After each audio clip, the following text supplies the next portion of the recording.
সোহানা। হ্যাঁ আপু, তুই আমার কম্বলের উপরে কুকুর শুয়েছিস?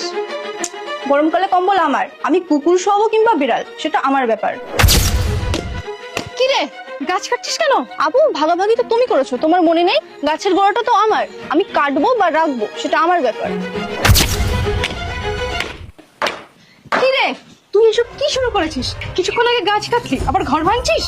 আমার শোনো না আপু, তুমি ভুলে গিয়েছো নিচের তলাটা তো আমার, আমি ভাঙবো না রাখবো সেটা তো আমার ব্যাপার। আজকে যদি তুই ঘর ভাঙিস তোকে আমি মেরেই ফেলবো। আজকে দেখবো তুমি কি মন্দির ঘরটিকে বেশি ভালোবেসে থাকো নাকি আল্লাহর ঘরটিকে বেশি ভালোবেসে থাকো। যদি তুমি আল্লাহর ঘরটিকে বেশি ভালোবেসে থাকো তাহলে এই ভিডিওতে একটা লাইক দিয়ে চ্যানেলটি সাবস্ক্রাইব করে দিবে। আর যদি মন্দির ঘরটিকে ভালোবেসে থাকো তাহলে কিচ্ছু করার দরকার নেই, আর কমেন্টে লিখে দাও আই লাভ ইউ আল্লাহ।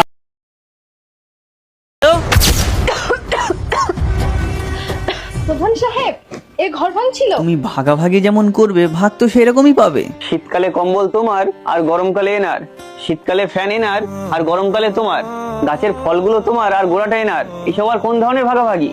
তুমি বাড়ির বড়, তোমার বাবা তোমাকে বিশ্বাস করে ভাগাভাগির দায়িত্ব দিয়েছে, সেই সুযোগ নিয়ে বেইমানি করো না, কারোর হক মেরে খেও না। তোমার বাবার সম্পত্তিতে তোমার যেমন হক আছে ঠিক তেমনই এনারও সমান হক আছে। যদি কারোর হক মেরে খাও তাহলে সেটা নেকি দিয়ে শোধ করতে হবে।